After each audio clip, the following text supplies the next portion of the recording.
De el contenido del capítulo 8 les mencionaba ayer, sí, ayer, ¿verdad? Que la siguiente prueba la voy a hacer sobre el capítulo 7 y 8. Bueno, lo que vimos del capítulo 7, ¿verdad? Recuerden que les dije ahí que esta parte de aquí en adelante de esto de las aplicaciones de los coclases, las dejo ahí como una lectura opcional, podríamos decir, y no la ocupamos para comprender lo siguiente. Entonces, solo sería desde aquí para atrás, ¿verdad? Estos teoremas que están más relacionados con el teorema de Lagrange. En este capítulo 8, eh, también lo voy a tomar así un poco, podríamos decir,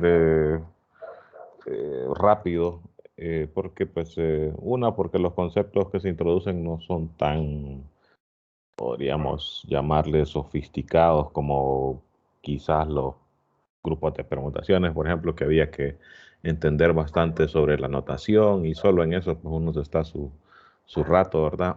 Aquí ya van a ver que los conceptos que se presentan aquí no son tan desconocidos realmente para nosotros. Más que todo es algún cambio de nombre para algunos conceptos. Fíjense, el capítulo se llama Productos Directos Externos, y de hecho, para avanzar un poquito más rápido traje lo principal aquí, que son las definiciones y los teoremas más importantes. Eh, entonces, ¿qué es un producto directo externo? Realmente es un nombre que se le da en álgebra al producto cartesiano, pero no al producto cartesiano como que arbitrario, al que estamos acostumbrados a hablar de, sino al producto cartesiano de grupos, y a eso se le llama producto directo externo.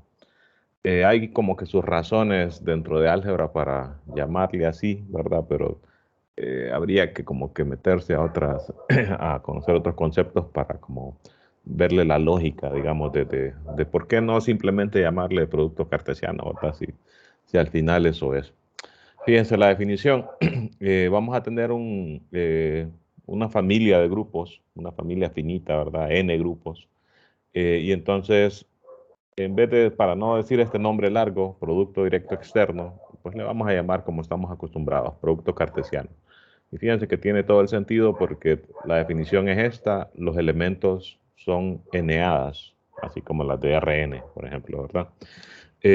Noten que también cambia la notación. Esto nosotros estamos acostumbrados a escribirlo así, ¿verdad? E1, producto cartesiano con G2, y si son N, pues producto cartesiano con Gn, ¿verdad?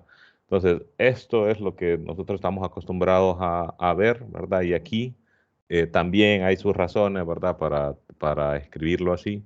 De hecho, esta notación quizás la hayan visto en álgebra lineal, ¿verdad? Para hablar de sumas directas de conjuntos allá, que tiene allá otra connotación. Eso sí, que esto no tiene mucha relación con ese concepto de suma directa de álgebra lineal, sino que tiene relación directa con el concepto de producto cartesiano. Y de hecho así le vamos a llamar, para no enredarnos con producto directo externo, pues le vamos a llamar producto cartesiano. Solo hay que mentalizarse que, bueno, aquí se escriben así, ¿verdad? Con este otro símbolo. Eh, y pues la definición es la definición usual de un producto cartesiano, ¿verdad? Son NAs, donde cada una de las componentes, ¿verdad? Si el primer grupo se llama G1, entonces esta componente G1 es un elemento de G1, ¿verdad? La componente G2 es un elemento del grupo G2, y así sucesivamente. Esto se va a transformar de forma como que bien natural en un grupo si definimos una operación entre las eneadas como de esta manera, haciendo operaciones coordenada por coordenada, o sea, G1 con H1, G2 con H2, y así sucesivamente, ¿verdad? O sea, así como funciona, por ejemplo, la suma de vectores en Rn, ¿verdad? De hecho, Rn sería un ejemplo de un grupo de este tipo, ¿verdad? Con la suma usual de vectores en Rn. Aquí se sobreentiende que como este G1 y H1 son elementos de G1, entonces este producto de aquí representa la operación que tenga G1, ¿verdad? Este producto de acá representa la operación que tenga G2, De hecho, pues podemos ver un ejemplo que con grupos que tengan diferentes operaciones. Por ejemplo, uno podría hacer el producto cartesiano de Z6, qué sé yo, ¿verdad? Con un grupo que sea bien diferente. Por ejemplo, qué sé yo, matrices de 2 por 2, ¿verdad? Que aquí la denotamos más bien como GL2, ¿verdad? GL2 con componentes, fíjense, para hacerlo un poco quizás más interesante, con componentes en Z2, por ejemplo. O sea que son matrices de 2 por 2, pero los componentes de las matrices no son reales, sino que son elementos de Z2. Y entonces las operaciones ahí se hacen módulo 2, ¿verdad? Cuando, por ejemplo, en este grupo, ¿verdad? Multiplicar, digamos, las matrices 1, 1, 0, 1, qué sé yo, con la matriz 1, 1, 1, 1. La multiplicación funciona como pues estamos acostumbrados a hacerla. Lo único es que cuando decimos uno por uno, bueno, esa multiplicación para empezar es módulo 2, ¿verdad? Y lo otro es que decimos uno por uno, uno, uno por uno, uno, ¿verdad? Y después sumamos uno más uno, 2, pero como estoy en Z2, 2 módulo 2, 0, ¿verdad? Y esa es la única diferencia. De ahí todo lo demás funciona exactamente igual, o sea, calcular inversas y todo eso funciona exactamente igual, lo único que pensamos módulo 2, ¿verdad? De hecho, aquí no se puede poner cualquier cosa, se pueden poner conjuntos que sean campos, se llaman, o cuerpos. De hecho, es un concepto, es una estructura algebraica también, ¿verdad? Y solo para que tengan ahí como dato, como información, aquí se puede poner, sí, se puede poner cualquier ZP, donde P es primo, ¿verdad? Porque más adelante ahí en el libro se prueba que esto cumple con esos requisitos de ser un campo. Eh, pero ahorita solo tómenlo como información, ¿verdad? Si quieren ver un poco más de campo, pues hay toda una parte del libro que se trata de esto, ¿verdad? Esta parte parte 4 del libro, ¿no? Eh, pero bueno, solo para tener una idea, pues si ponemos cualquier ZP ahí con P', pues va a funcionar, todo aquí va a funcionar. Entonces, la multiplicación de matrices acá, recuerden que aquí en estas matrices la operación que interesa es la multiplicación, ¿verdad? No suma ni otra, ¿verdad? Entonces, ¿cómo serían los elementos de acá? Pues bueno, van a ser eneadas, ¿verdad? Donde la primera componente es un elemento de Z6. Podríamos ponerlo en general, pero voy a poner algunos elementos solo para tener una idea, ¿verdad? Por ejemplo, ¿cuál va a ser la identidad de este grupo? Ah, va a ser la pareja, solo son dos grupos, ¿verdad? Va a ser la pareja que tiene la identidad del primer grupo como primera componente y la identidad del segundo grupo como segunda componente. ¿Cuál es la identidad de este, verdad? La matriz identidad, ¿verdad? De 2 por 2. ¿Ok? Y este sería el elemento de identidad de este grupo, ¿verdad?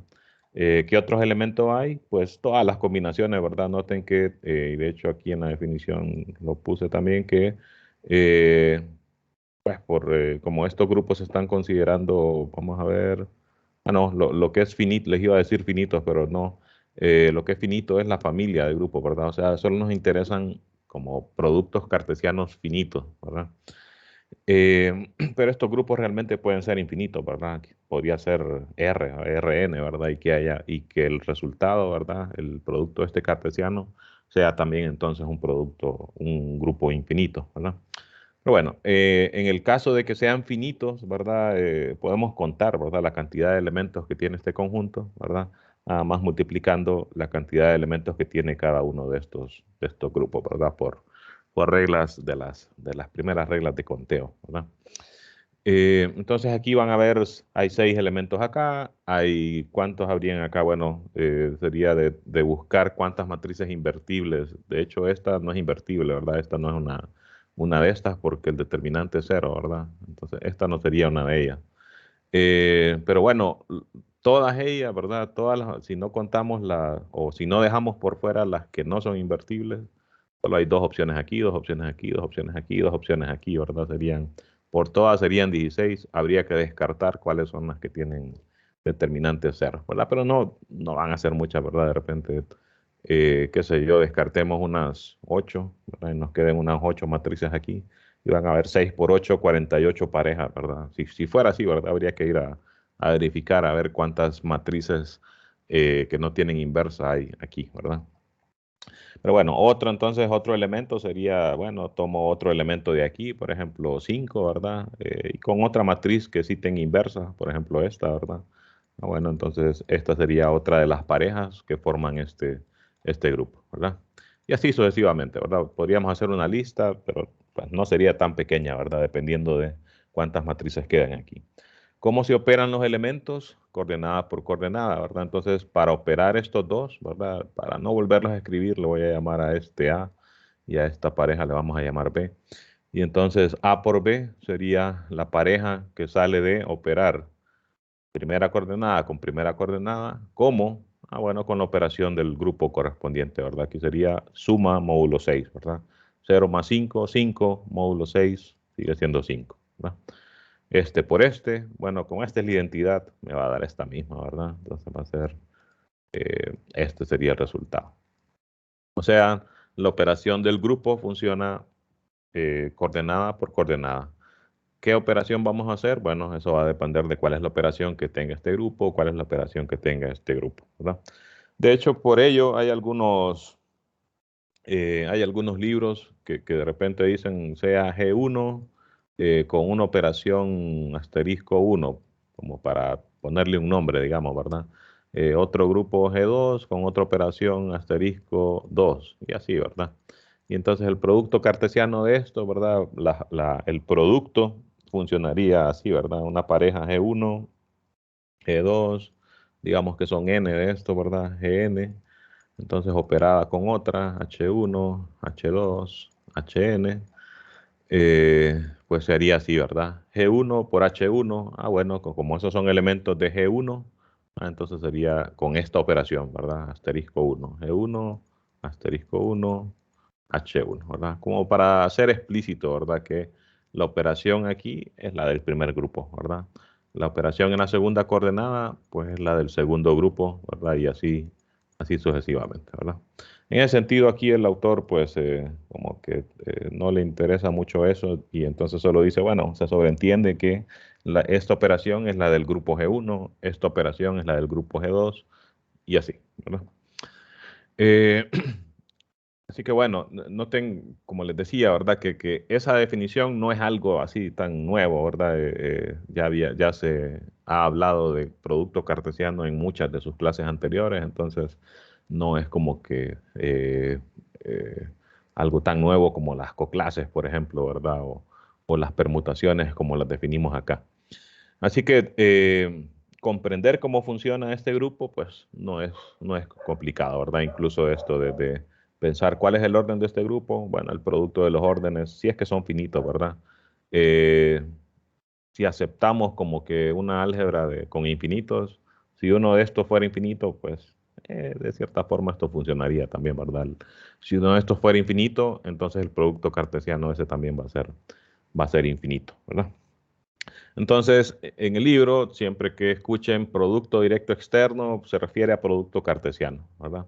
Ahí van a ver más adelante que hablan también en el libro de producto directo interno. Déjenme ver si recuerdo dónde es que... De hecho, creo que es aquí en el siguiente capítulo. Eh, Aquí, fíjense. Internal Direct Products, o sea, producto directo interno. Aquí la diferencia es que principal, son varias, pero la principal es que este producto solo se hace con subgrupos de un solo grupo. Y eso como que es lo que lo hace interno, digamos, porque se trabaja en un grupo en particular, se toman subgrupos y se hacen productos cartesianos con esos subgrupos, ¿verdad?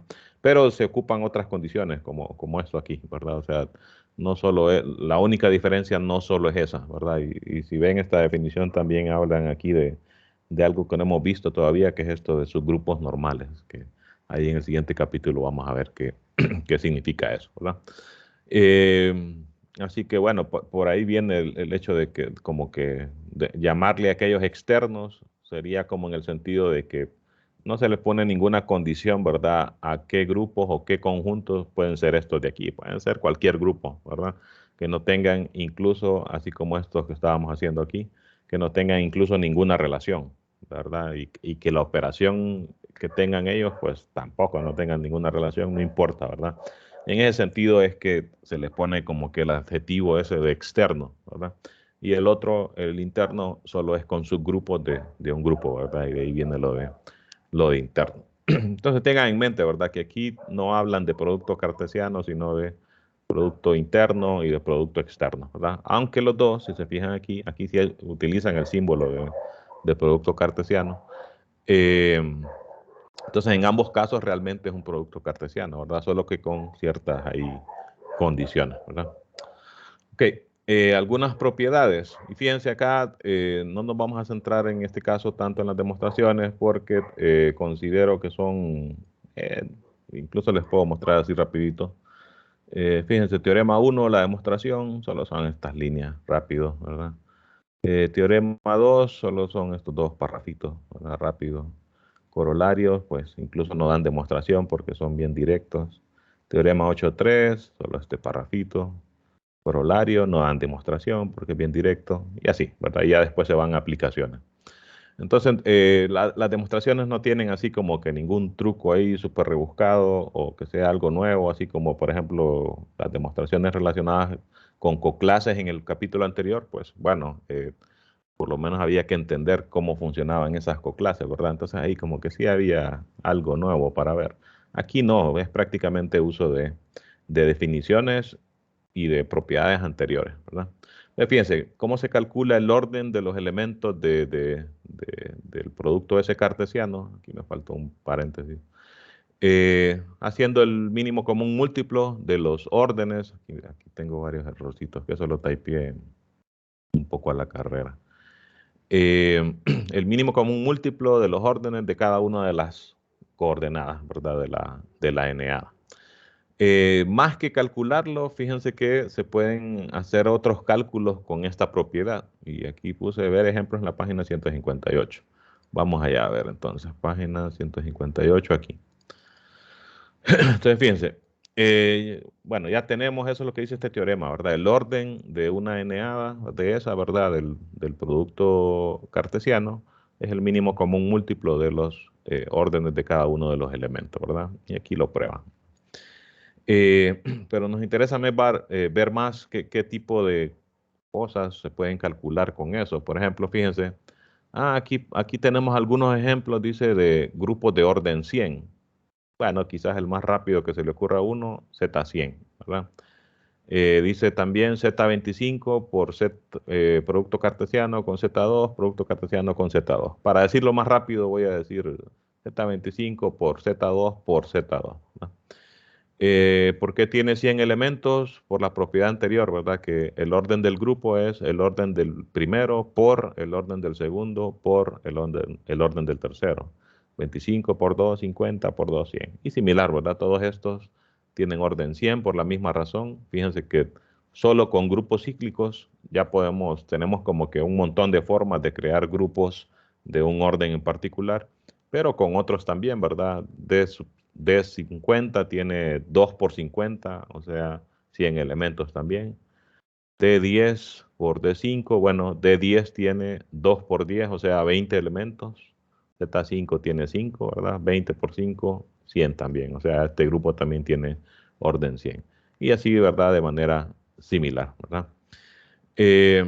No tienen el mismo orden, bueno, eso viene de que perdón, no son isomorfos, eso viene de esta propiedad del orden. O sea, aquí, por ejemplo, en Z100, por el teorema fundamental de grupos cíclicos, sabemos que este tiene por fuerza, por ejemplo, un subgrupo de orden 50 y un elemento de orden 50 también, ¿verdad? Pero fíjense, ¿cuál sería, cómo podría o cómo serían los órdenes de elementos aquí? Bueno, podría haber un elemento que sea orden mínimo común múltiplo de 25, 2 y 2. Sería 50, ¿verdad? Ese mínimo común múltiplo. Entonces este grupo, el problema es que noten que no es cíclico, ¿verdad? O no necesariamente es cíclico. ¿Por qué?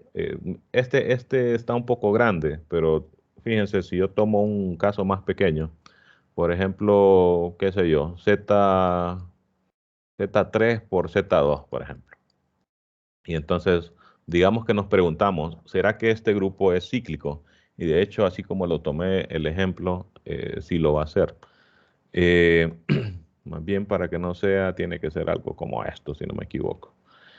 Y entonces, ¿cómo podría ver uno que esto no es cíclico? Bueno, si va a ser cíclico, tiene que tener un generador, ¿verdad? Este grupo, noten que va a tener tamaño o orden, ¿verdad? 3 por 6, 18, ¿verdad? Va a tener orden 18. Entonces, si este grupo fuera cíclico, tendríamos que encontrar un generador, un elemento de orden 18, ¿verdad? Que genere a todo el grupo.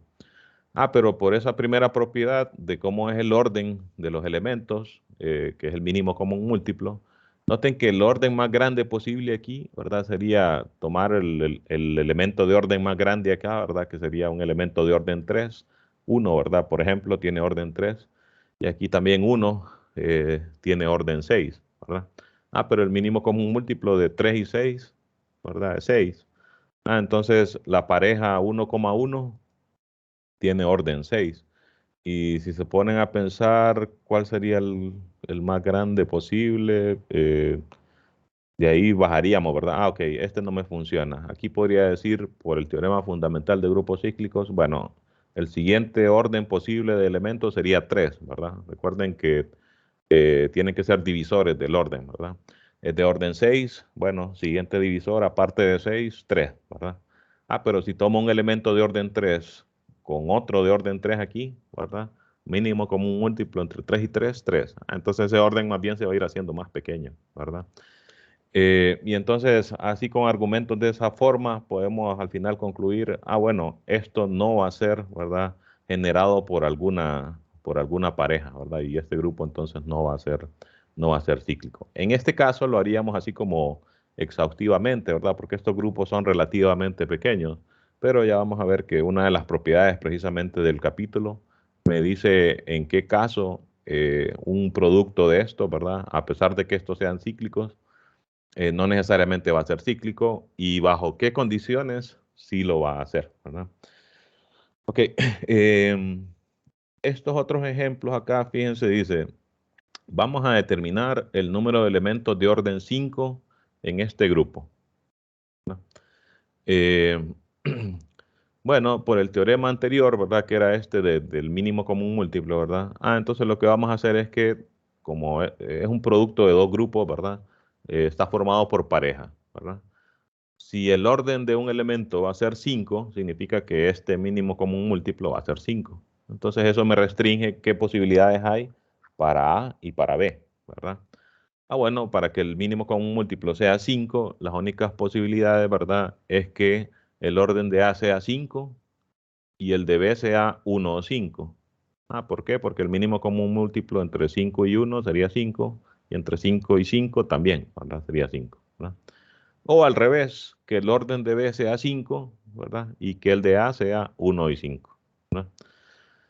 Esas serían las posibilidades, ¿verdad? Para que este mínimo con un múltiplo me dé 5, pues estas serían las posibilidades. Entonces dice, vamos a considerar dos casos que son eh, mutuamente excluyentes, ¿verdad? O ocurre uno o ocurre el otro, ¿verdad? Bueno, una posibilidad es que el orden de A sea 5. Noten que A es la primera coordenada. La primera coordenada es un elemento de Z25, ¿verdad? Entonces, ¿cuántos elementos de orden 5 hay en Z25? ¿Verdad? Teníamos teoremas, ¿verdad? Que me contaban eso rápido, pero aquí ya están sacados, ¿verdad? Los elementos de orden 5 en Z25 son 5, 10, 15 y 20, ¿verdad? Y no hay más, ¿verdad? Y eso, como les digo, lo que pasa es que habría que ir a recordar, ¿verdad? Los teoremas que vimos aquí en el capítulo de grupos cíclicos, como para tener seguridad de por qué solo son estos, ¿verdad? Bueno, tenemos estos cuatro, entonces. Estos cuatro elementos de Z25 tienen orden 5, ¿verdad? ¿Cuántos elementos, cuántas posibilidades hay para B? Bueno, el orden de B, que sea 1 o que sea 5. Si es 1, pues B tendría que ser la identidad, ¿verdad? Si es 5, bueno, ¿cuántos elementos de orden 5 hay en Z5? Pues serían todos, ¿verdad? O sea, eh, el orden de 2, por ejemplo, para que me dé 0 módulo 5, ¿verdad? 2 tengo que sumarlo 5 veces, ¿verdad? 2 más 2 más 2 más 2 para que me dé 10, ¿verdad? Módulo 5, 0, ¿verdad? Y similar con 15, similar con 20, ¿verdad? Y así. Entonces, para B tenemos las 5 opciones, ¿verdad? El de orden 1, la identidad, y los de orden 5 serían los otros 4 elementos, ¿verdad? 1, 2, 3 y 4, ¿verdad?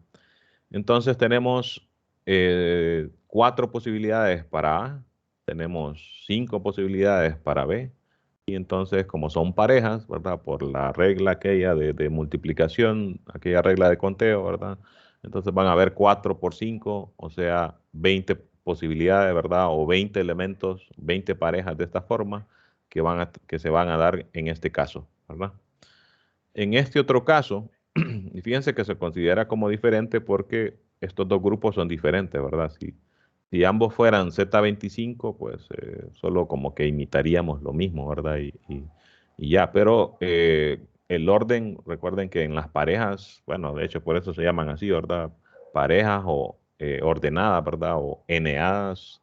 Bueno, lo único que uno no lo dice, ¿verdad? Pero las eneadas también son ordenadas, ¿verdad? Y entonces el orden es importante, ¿verdad? Entonces, por eso se considera también este otro caso, que el orden de la primera componente sea 1 y que el orden de la segunda sea 5, ¿verdad? En ese caso, el mínimo común múltiplo entre 1 y 5, pues también va a ser 5. Y construiríamos entonces también una pareja de orden 5, ¿verdad? Ok, entonces, si el orden de A va a ser 1, la única opción es que A sea la identidad, ¿verdad? Y si el orden de B va a ser 5, dijimos que habían 4 opciones aquí, ¿verdad? Entonces tengo una opción para A y tengo 4 opciones para B, ¿verdad?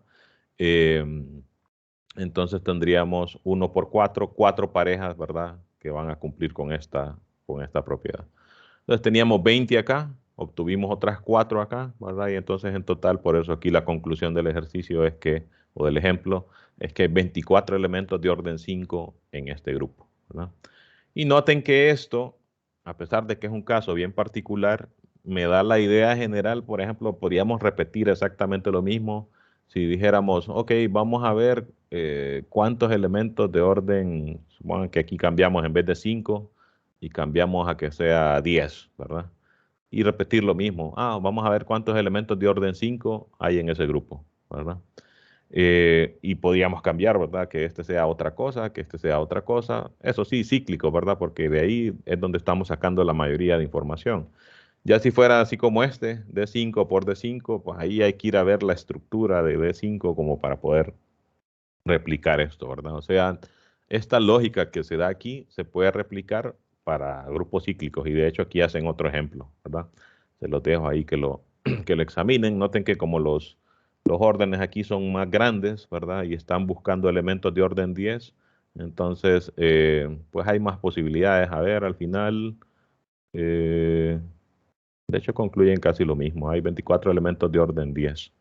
Aquí lo único es que fíjense, dice, vamos a determinar el número de subgrupos cíclicos de orden 10 en este grupo. Noten que se parece, ¿verdad? Aquí es cuántos elementos de orden 5 hay en este grupo.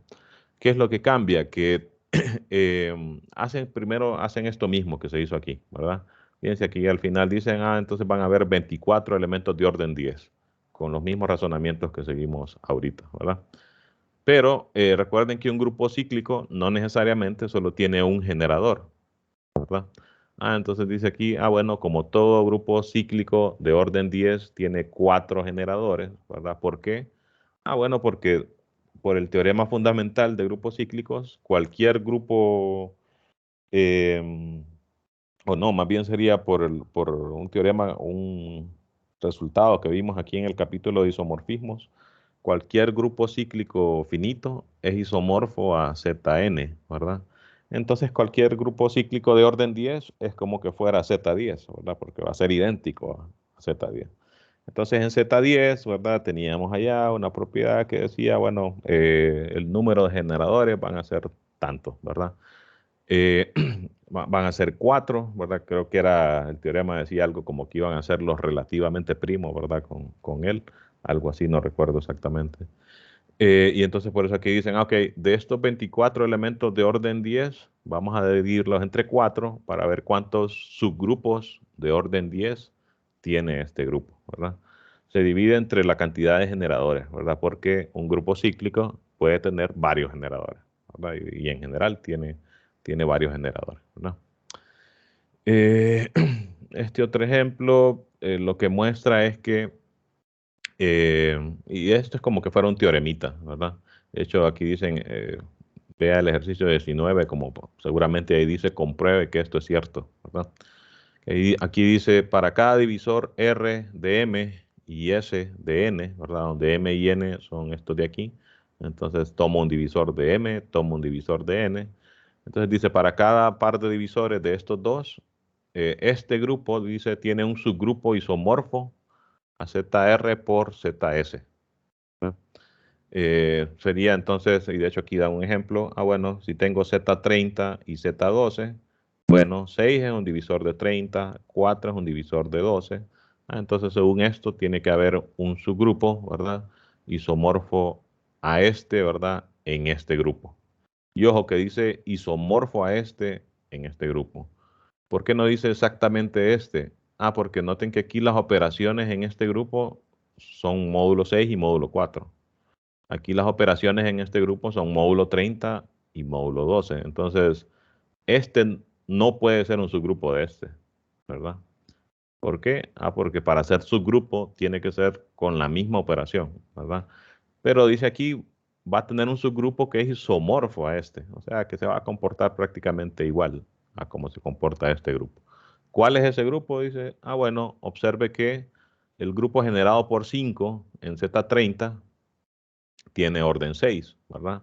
Porque 5 tiene orden 6 en Z30, ¿verdad? 5 por 6, 30, módulo 30, 0, ¿verdad? Entonces el grupo generado por 5 tiene orden 6. De forma similar, el grupo generado por 3 en Z12 tiene orden 4, ¿verdad? Entonces si hacemos el producto cartesiano de este subgrupo de orden 6 con este subgrupo de orden 4, obtenemos un grupo que tiene 6 por 4, 24 elementos, ¿verdad? Y ese grupo va a ser isomorfo a este de aquí. Para ver por qué va a ser isomorfo, bueno, ahí habría que demostrar este ejercicio, ¿verdad? Lo que habría que hacer es construir un isomorfismo, ¿verdad? Entre este grupo y el subgrupo que es isomorfo, ¿verdad? Pero bueno, nos quedamos como con el resultado, ¿verdad? Vamos a ver qué más tenemos. Fíjense, esto era lo que les decía. Sean G y H grupos cíclicos. El producto de G con H es cíclico. Sí, solo sí, el orden de G y el orden de H son relativamente primos. Entonces por eso este no es cíclico, ¿verdad? Porque el orden de este es 3, el orden de este es 6. 3 y 6 no son relativamente primos. Y entonces, como es un sí, solo sí, ¿verdad? Sí, solo sí. Entonces podemos concluir que este no es un grupo cíclico, ¿verdad?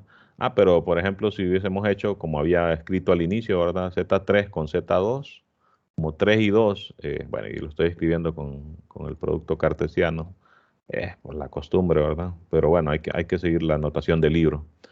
Este producto cartesiano con este de orden 3, este de orden 2, 3 es relativamente primo con 2, entonces este grupo sí va a ser cíclico, ¿verdad? Es cíclico. Ok, si es cíclico es que tiene que tener un generador. ¿Cuál va a ser ese generador? Probablemente sea, de hecho aquí, aquí hacen la demostración, aquí tienen que decir, yo creo que debe ser generado por uno y uno.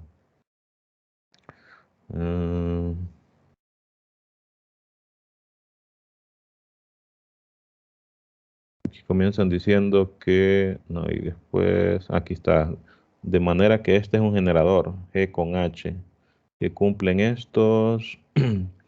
Si se toma un generador del primer grupo, se toma un generador del segundo grupo y se forma la pareja que tiene a esos dos generadores. Entonces, en ZN los generadores más fáciles son uno siempre, ¿verdad? Uno es un generador de Z3, uno es un generador de Z2. Entonces, este grupo está generado por esta pareja, ¿verdad? ¿Qué quiere decir? Que cualquier pareja aquí yo la puedo escribir como una potencia, entre comillas, de esto, ¿verdad? entre comillas, porque como aquí la operación es suma, entonces más bien serían múltiplos, ¿verdad? Entonces, por ejemplo, una pareja aquí podría ser la pareja 2, 1, por ejemplo. Según esto, este elemento lo puede escribir como un múltiplo de este, ¿verdad? Que sería ¿cuál? 2 por 1, 1, ¿verdad? 2 por 1, 2, 2. Y como la primera componente está en Z3, 2 por 1 es 2, ¿verdad? 2 por 1, 2 también, pero como la segunda componente es de Z2, no, pero ese me daría 0, ¿verdad? No, entonces no. ¿Qué otra opción? Si lo hago con 5 de repente, 5 por 1, 5, módulo 3, 2. 5 por 1, 5, módulo 2, 1, ¿verdad? Sí, ahí sí funciona. Entonces por 5, ¿no? Eh, entonces 5 por 1, 5, módulo 3, que es la primera componente, ¿verdad? 5 módulo 3, 2. 5 por 1, 5, módulo 2, ¿verdad? Sería 1. Entonces es cierto que agarro cualquier elemento de aquí, la puedo escribir como un múltiplo de este, ¿verdad? Que es el generador, ¿no? Y esto siempre se va a poder hacer, ¿verdad? Porque es un teorema, ¿verdad? Lo único es, como les digo, no estamos analizando la demostración, no estamos yendo directamente al resultado. Y este resultado se puede generalizar, ¿verdad? La generalización sería, en vez de solo tomar dos grupos, tomar n grupos, ¿verdad? Pero noten que es condición aquí que sean cíclicos, ¿verdad? O sea, no es en general esto, ¿verdad? G y H tienen que ser cíclicos para que esto sea cierto, ¿verdad? Entonces, el producto de dos cíclicos va a ser cíclico, sí, solo sí, ¿verdad? Los órdenes son relativamente primos, ¿verdad? Una consecuencia directa de este resultado es que eh, Z escrito de esta manera, ¿cómo se podría escribir un entero de esta manera? Bueno, veamos las condiciones primero. Dice NI y NJ tienen que ser relativamente primos. O sea que esto funciona, por ejemplo, para casos como, digamos que tenga Z2 por 3 por 5, por ejemplo, ¿verdad? Que son relativamente primos. O sea, Z 6 por 5, 30, ¿verdad? Z30. Entonces, según eso, dice Z30, no, aquí, Z30 es isomorfo al producto de Z el primero, Z por el segundo elemento y así, ¿verdad? Entonces, en este caso sería este es isomorfo a Z2, ¿verdad? Por Z3 por Z5. Entonces, fíjense, aquí es como que estamos diciendo, es consecuencia de lo anterior, porque dijimos, como 2, 3 y 5 son relativamente primos, entonces este va a ser cíclico. ¿Cuántos elementos tiene? 30. Entonces tiene que ser isomorfo a Z30, ¿verdad? Que es el grupo, digamos, cíclico de orden 30, ¿verdad? O sea, por eso es consecuencia de lo que veníamos diciendo anteriormente. Eh, Vamos a ver qué más. Fíjense, hay algunas otras propiedades que están relacionadas con los grupos UN, que recuerden, tienen su relación con los ZN, ¿verdad? Por lo menos en el sentido de cómo funciona la operación, pero realmente estos grupos UN, por ejemplo, no necesariamente son cíclicos. Entonces aquí no podemos decir exactamente las mismas cosas que sí podemos decir acá. Pero fíjense qué cosas se pueden decir sobre productos cartesianos de estos grupos.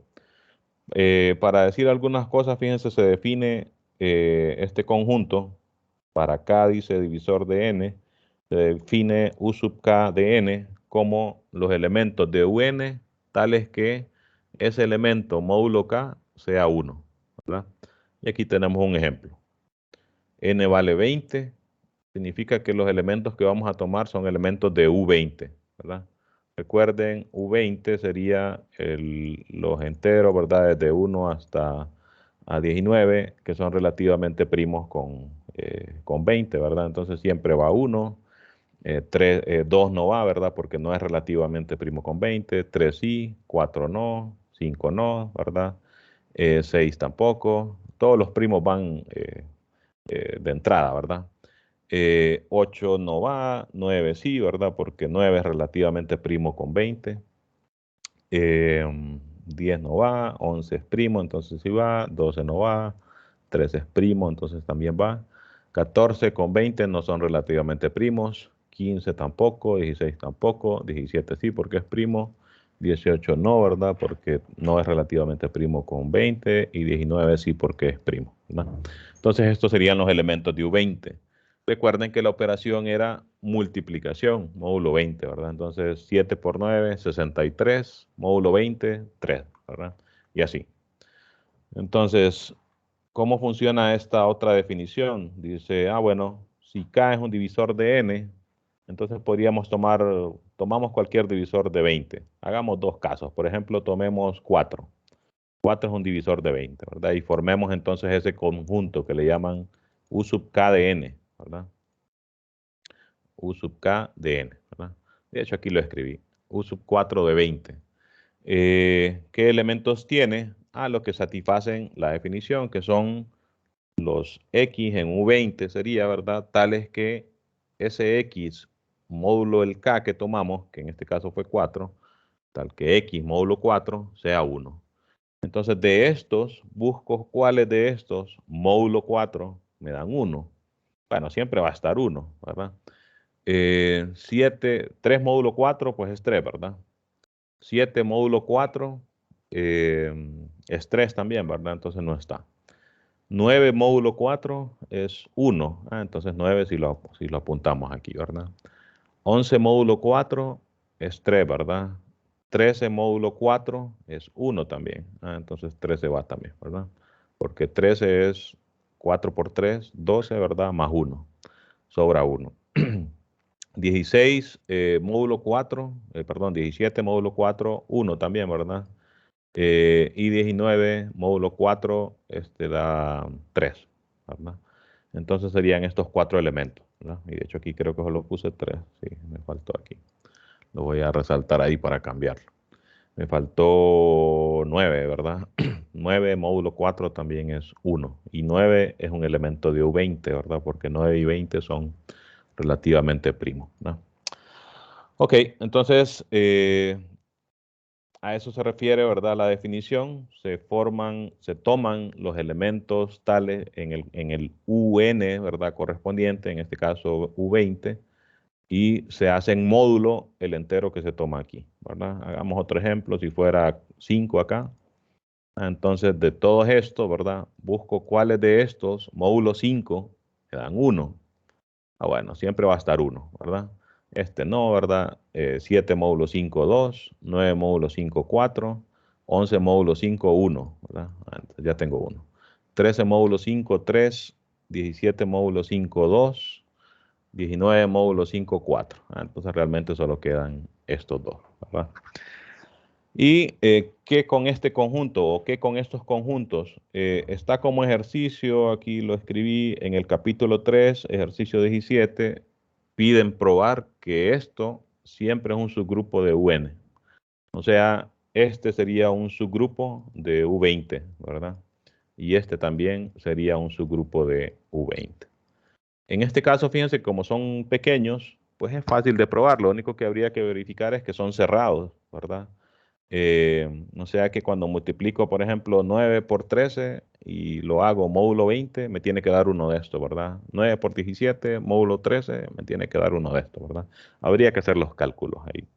11 por 11 siendo 121, módulo 20 es 1, ¿verdad? Entonces sí funciona, ¿verdad? Por lo menos en este que solo tiene dos elementos, pues es más fácil de ver. Recuerden que como son grupos finitos, para verificar que son subgrupos, lo único que ocupo es ver que son cerrados, ¿verdad? Era una de las propiedades que teníamos allá de subgrupos. Entonces, esto, siempre y cuando este, ¿verdad? Sea un divisor de 20 o del n que tengamos aquí, pues entonces esto siempre va a ser un subgrupo del UN con el que estemos trabajando, ¿verdad? Bueno, ya entendiendo cómo funciona entonces este subgrupo U sub K de N, fíjense las siguientes propiedades relacionadas ya con los productos esos cartesianos, ¿verdad? Sean S, dice, y T relativamente primos. Entonces, U sub ST va a ser isomorfo a U sub S por US, perdón, por UT. Entonces, por ejemplo, podríamos decir, según eso, ¿verdad? Que, bueno, con el mismo U20 que tenemos aquí, ¿verdad? U20 es lo mismo, por ejemplo, que U4 por 5, ¿verdad? 4 y 5 son relativamente primos. Entonces, esto sería isomorfo, ¿verdad? A U4, producto con U5, ¿verdad? Es lo que está diciendo el teorema, ¿verdad? Siempre y cuando estos dos sean relativamente primos, entonces este va a ser isomorfo al producto de U con el primero por U con el segundo.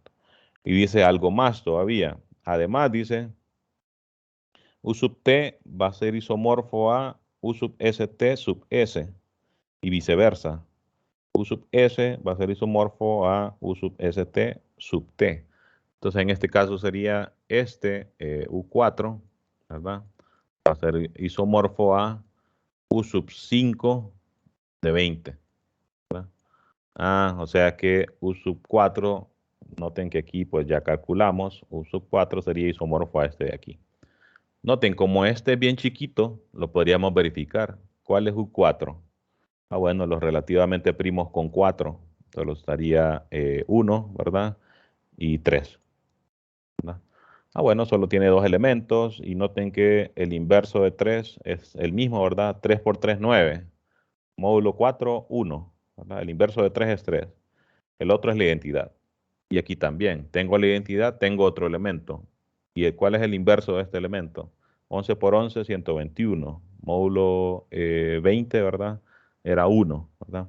Entonces es cierto que, o módulo 5 sería, ¿verdad? Es cierto que funciona exactamente igual que este, ¿verdad? Porque solo, para empezar, solo tiene dos elementos, la identidad, y el otro que tiene funciona de tal manera que su inverso es el mismo, ¿verdad? Entonces es cierto, estos dos grupos son isomorfos, ¿verdad? Y lo otro entonces que dice es que el otro que tengo, que es U5, U5 sería isomorfo a U sub 4 de 20, ¿verdad? ¿Cuál es U sub 4 de 20? Pues de suerte aquí lo calculamos. ¿Cuál es U5? Bueno, tiene a 1, 2, 3 y 4, ¿verdad? Y habría ahí sí que hacer un poquito más, ¿verdad? Para verificar que es cierto que U5 de verdad es isomorfo a este grupo, ¿no? Como les digo, acá nos estamos quedando más con los resultados porque las pruebas es una cuestión de venirlas a leer, ¿verdad? Por ejemplo, la prueba de eso es esta de aquí, ¿verdad? Como aquí lo que dicen es que tal es isomorfo a tal. Lo que dan aquí es cuál es la función, ¿verdad? Que funciona como isomorfismo. Aquí ya me la dan, entonces el trabajo es, aquí solo me la dan y me dicen, se le deja al lector verificar que estas funciones preservan la operación, son uno a uno y son sobre. O sea que son isomorfismos realmente, ¿verdad? Pero gran parte del trabajo es definir la función. Aquí ya me la dan, entonces es de, pues como bien está planteado aquí, ir a hacer el ejercicio, ¿verdad? Para verificar que es cierto, ¿verdad? Ese entonces es lo que dice este resultado y este es una especie de generalización, ¿verdad? Noten ahora, aquí solo era para dos factores, ¿verdad? Y ahora es para k factores y entonces siempre y cuando sean relativamente primos, ¿verdad? El máximo común divisor entre ellos dos es 1, es precisamente la definición de relativamente primo. Entonces, siempre y cuando todos estos son relativamente primos, entonces U sub m va a ser isomorfo a U sub el primero por U el segundo por U el siguiente y así, ¿verdad? Ver ejemplos en la página 161. Veamos, era precisamente donde me había quedado aquí. Y fíjense, aquí dan algunos ejemplos, ¿verdad? Por ejemplo, aquí dicen 105 se puede escribir como 7 por 15. 7 y 15 son relativamente primos. Entonces U105 es isomorfo al producto de estos dos. Pero también 105 se puede escribir como 21 por 5 y 21 y 5 también son relativamente primos. Entonces también aplica el teorema. O sea, noten que no hay ninguna restricción ahí sobre que si ya se escogieron una pareja, entonces ya estuvo. No, aquí hay dos formas de escribir 105 como el producto de dos enteros que son relativamente primos o más, ¿verdad? 3, 5 y 7. Y entonces tenemos tres formas de reescribir a U105. De repente la más simple es esta, porque está escrita como producto de grupos que son bien pequeños, ¿verdad? U3 solo tiene 2 elementos, U5 tiene 4, U7 tiene 6, ¿verdad? Es un poco más simple de repente trabajar con esos grupos pequeños que trabajar con U21. Habría que ver cuántos elementos tiene, ¿verdad? Pero seguramente más que estos de acá, ¿verdad? Y lo otro es sobre la otra condición que daban aquí, ¿verdad? Sobre esto, ¿verdad? Que U sub S, ST es isomorfo a UT. Entonces aquí dicen, por ejemplo, U sub 15, 105 eh, va a ser isomorfo al otro factor, ¿verdad? A U7. Y U sub 7 de 105 va a ser isomorfo al otro factor, ¿verdad? Eso es lo otro que están agregando aquí, ¿verdad? Se aplica también en el caso general. O sea, estos ejemplos ilustran prácticamente lo mismo que estaba diciendo aquí, solo que con U20, ¿verdad? Entonces se los dejo ahí para que tengan otros ejemplos. Por último acá, fíjense que dan, y estas sí solo las dan, de hecho aquí lo mandan a uno a leer una referencia, si uno le interesa ver la demostración, solo nos dan estas fórmulas. ¿Qué es lo que dicen esas fórmulas? Ya las tengo aquí sacadas también. Fíjense, es como una especie de clasificación también de esos grupos U sub n. Dice, U sub 2 es isomorfo al grupo que solo tiene la identidad, ¿verdad? U sub 4 es isomorfo a Z2. Bueno, eso de hecho lo acabamos de ver ahorita, ¿verdad? U sub 4 solo tiene estos dos elementos y el otro elemento, su inverso es el mismo. Lo mismo ocurre en Z2, ¿verdad? En Z2 solo tengo 0 y 1 es, el inverso de 1 es el mismo, ¿verdad? Porque 1 más 1 es 0 módulo 2, ¿verdad? Entonces, este realmente también es isomorfo a Z2.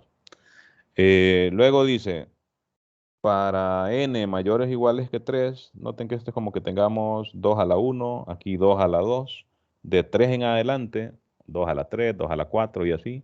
U sub 2 a la n es isomorfo a esto, que es 2 por lo que me sobre ahí, ¿verdad?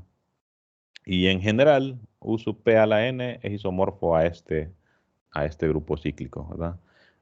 Aquí noten déjenme ver si escribí bien esta fórmula. Que como la estaba haciendo la carrera, no, pero sí la escribí bien.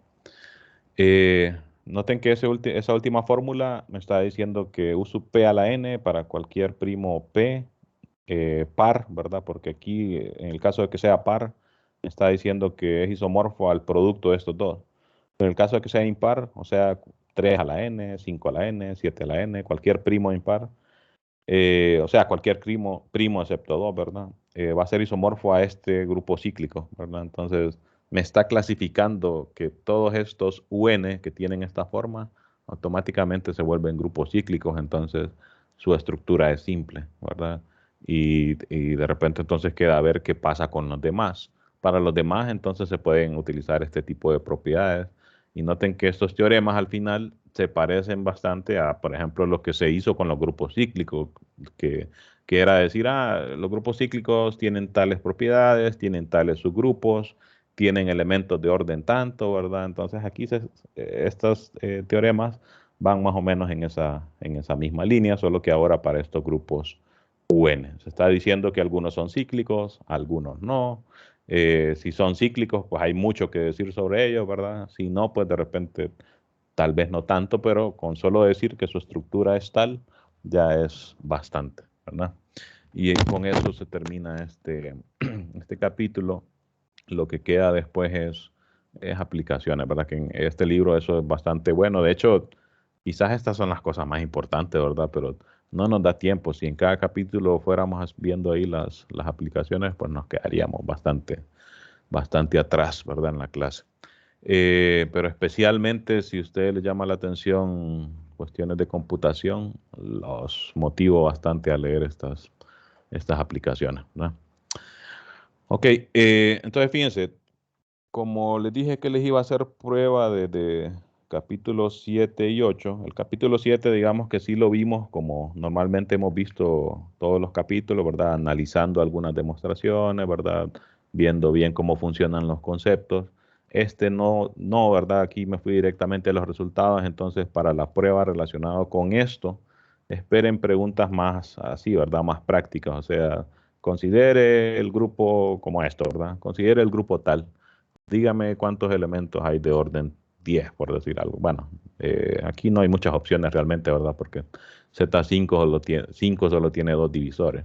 Pero digamos Z25 por Z10, dígame cuántos elementos de orden 10 tiene, ¿verdad? Como para imitar esto, ¿verdad? Para ver si comprenden estas ideas. Y similar con estos resultados asociados con los UN, ¿verdad? Con estos de acá. ¿Okay? Entonces, de esta parte, esperen ahí en la prueba que hagamos preguntas más relacionadas a estos ejemplos que están aquí hechos, ¿verdad? Y de lo que hablamos hoy. No sé si alguien tiene alguna consulta.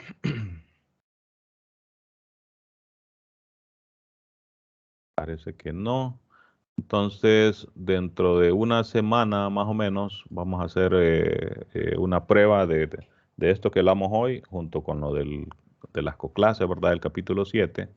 Y además, voy a continuar. Quiero hacerles de esas pruebas, de estas que son opcionales, quiero hacerles dos más. Entonces, voy a poner otra más y esa va a tener 10 puntos extras para la siguiente, ¿verdad? Para la prueba 6. Y ya cuando vayamos terminando, ¿verdad? Voy a hacer una última, ¿verdad? Quiero hacer dos más. Y siempre, pues, la motivación es tener 10 puntos extras para esas pruebas, ¿verdad? Bueno, pues nos vemos entonces según cuando los convoque nuevamente, ¿verdad? Pendientes ahí al anuncio que les ponga para la siguiente prueba, seguramente el próximo lunes o martes, ¿verdad? Para que tengan ahí prácticamente una semana para leer todo esto, ¿verdad? Para estudiarlo. Ok, nos vemos entonces. Saludos a todos. Igual